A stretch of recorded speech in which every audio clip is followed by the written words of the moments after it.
The Whispers in the Dark. It had been 2 weeks since Sarah moved into the old Victorian house on the edge of town. She had always dreamed of living in a place like this, tall, eerie, and full of character. The house, with its creaky floors and weathered walls, seemed to whisper secrets when the wind howled through the cracks. But she had grown up in small apartments and city noise, so she welcomed the solitude and quiet, at least at first. When she had first visited the house, it had seemed perfect, a little too perfect maybe. It had been on the market for far too long, and the price was incredibly low. The real estate agent had brushed off her questions with a distracted smile, and Sarah, eager to leave behind her past in the city, had been too desperate to care about the fine print.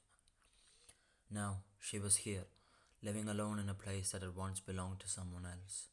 The air inside was thick, with a heavy scent of dust and old wood. The only sounds were the ticking of the grandfather clock in the hallway and occasional scurry of rats in the walls, but those were noises she could ignore, or so she thought. The first night, she had slept soundly, the bed comfortable, the sheets clean. But in the middle of the night, she was awoken by a soft, distant sound, a whisper.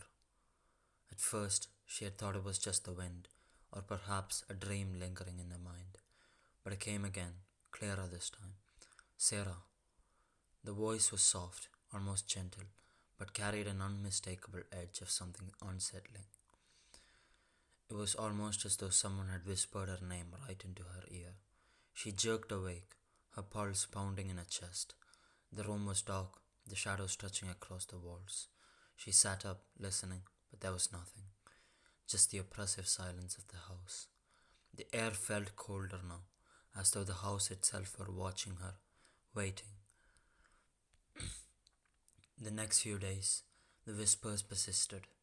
At first, they were faint, coming from the hallway or from behind the walls, but each night they grew louder, more persistent, until Sarah found herself awake every hour, straining to hear their message. She tried to ignore it. Maybe it was her mind playing tricks on her.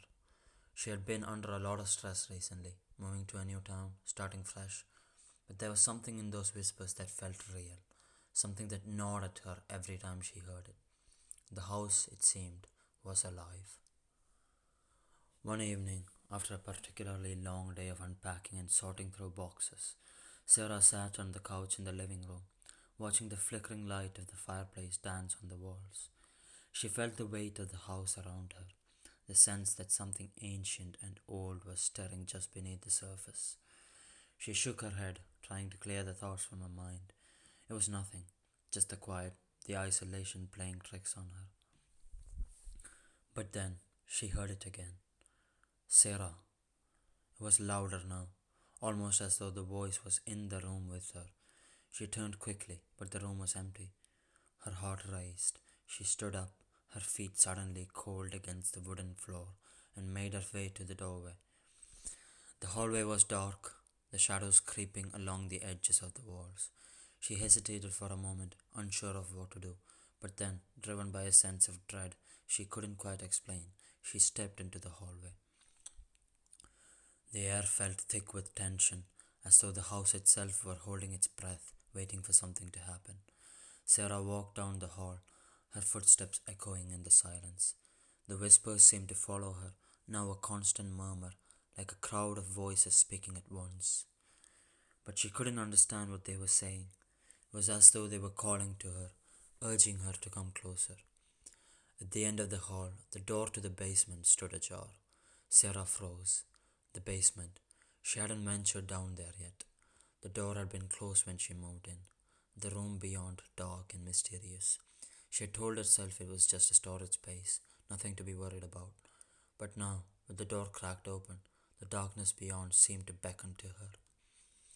The whispers grew louder, sharper. They were no longer just a murmur, they were clear, like voices pressed against her ears. Come closer, they urged. Without thinking, Sarah found herself walking toward the door, her hand reaching for the cold rusted knob.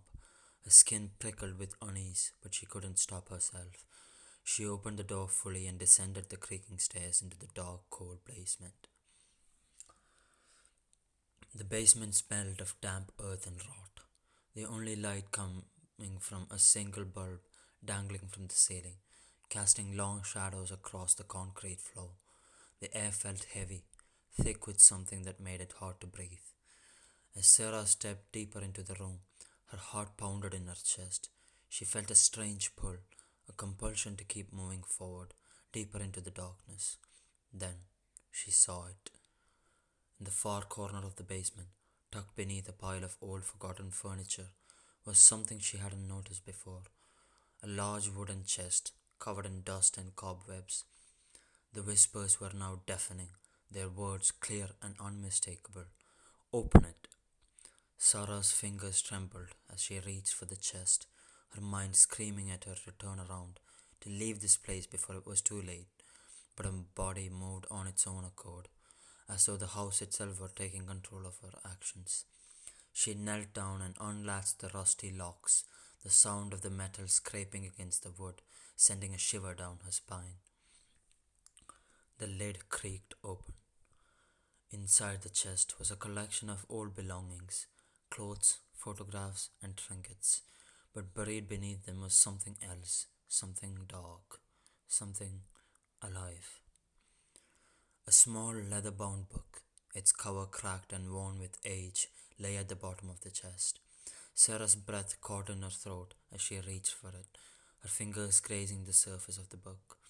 It felt strange, almost as though it were pulsing with energy, vibrating faintly beneath her touch. She opened the book. The pages were filled with strange symbols, their meanings incomprehensible to her. Some were etched in what appeared to be ink, while others were written in a script she couldn't even begin to recognize. But there was one thing she understood. The book was a diary, and the last entry, written in a hurried, frantic hand, read, "It knows me. It calls my name. It won't stop until I let it in." A chill ran through her body. The whispers were louder now, urgent, insistent. "Sarah." She slammed the book shut and stumbled back, knocking over a stack of old crates in the process. The room seemed to close in around her, the shadows shifting and twisting as though they were alive. The whispers were everywhere now, surrounding her, pressing in on her from all sides.